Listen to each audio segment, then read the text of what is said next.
Hey guys, how are you? I hope all of you are fine. I'm Umar Vitra and today I'm going to talk about all the problems of Godox TT600. I'm going to discuss 4 problems of the Godox TT600. 2 of them are related to the optical slave system and 2 of them are the design issues. I can't argue that these 2 problems are the general problems, but there is a problem in a way that Godox can still improve those. It's not exactly the fault of it's not exactly a problem of Godox TT600, but still the Godox can improve those problems. Okay, so the first problem of the Godox TT600 is the way of accessing the optical slave system. Godox can still improve that. It's not exactly an issue. You can get used to it, but still the Godox has an option, then Godox can still improve it. So in order to tell you that how to enable that feature, I'm turning on that flash.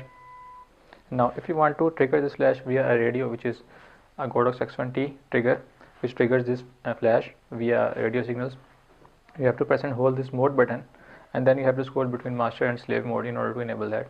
But if you are going to use this flash on optical slave system S1 and S2, so you have to press and hold this button, which is a function button.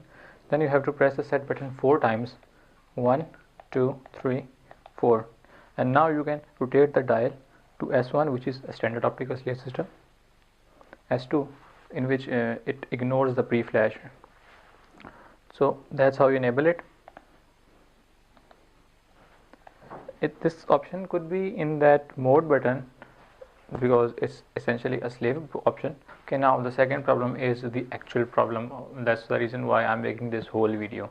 The second problem, which is an actual problem, is the optical slave system working. So if you are planning to buy this flash for using it as an optical slave system, I highly recommend you not to buy this flash because there are better options than this flash if you are going to use this flash as an optical slave.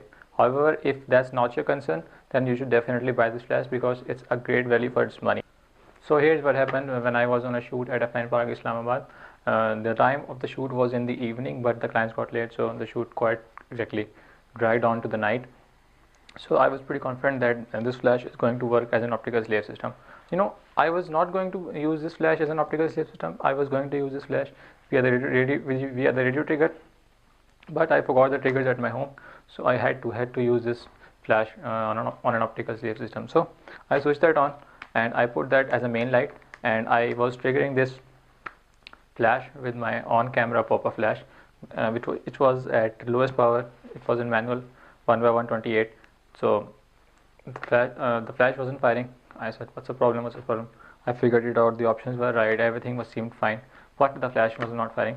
It's quite an embarrassment when you are in front of the clients and you don't know why your gadgets are not working. They just assume you that you're an eye photographer.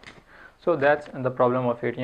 Now you guys might be wondering that how can this sensor detect a pop-up flash which is at its lowest power. But I need to tell you that I have a Shiny 600N flash which I use as an optical slave system for quite a while. I used my Shiny 600N on the brightest conditions possible at 2 p.m. 3 p.m. during a day, and I was taking it with pop-up flash, which is 1/128 on power. It was at lowest power, but still the flash was firing.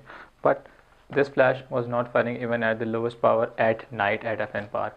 So that was quite an issue for me. But initially I didn't bought this flash because I was going to use it as an optical slave system.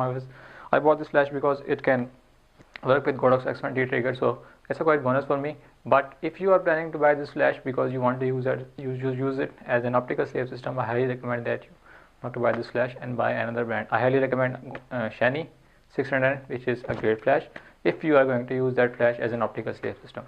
Now the other 2 problems are related to its design. The Godox can still improve that. There is no issue in using that with the same design, but the Godox can still improve that. Now the third one is the locking mechanism of the flash. Now as you can see, it's very tedious to lock this. You have to rotate it a couple of times in order to lock it. But if you just have a switch, which my Shiny 600N has, so it's really easy to switch it on and switch it off. But with this, it's quite, you have to rotate it a couple of times in order to lock it. But with a switch, you just have to press it like this and it locks. I'm going to show you how it works on my Shiny 600N. So that's my Shiny 600N flash. So that's the locking switch. It's now locked. In order to unlock it, you just have to press like this and it's unlocked. In order to lock it, you just have to rotate it like this. That's it, how simple it is. But with a Godox TT600, you have to rotate it a couple of times in order to lock it, which is quite tedious. The Godox can still improve that. You can get used to it, but still the Godox can save that time for you. Now coming back to the fourth problem of this flash, which is the soft tilt and hard swivel. What I mean by that, now that's the tilting. It's quite soft. You can tilt it by practically applying no force at all. But if you have to rotate that, which is swivel, so you have to apply quite a huge amount of force in order to rotate it. I don't know, Godox can make both tilt and swivel soft or make both hard, but I don't know why the tilting is soft but the swivel is hard. So that was the fourth problem. The problem number 3 and problem number 4 are not exactly a major issue. I would still buy that flash, but the problem number 2, which is in the working of optical slave system. So that was pretty much it. If you have any questions, do let me know, and if there is any other problem that you have noticed with the Godox TT600, do let me know. I might have missed it in my video. However, if you have any questions regarding the usage of this flash or any other issue that you are facing, do let me know. And that was pretty much it. Thank you for watching.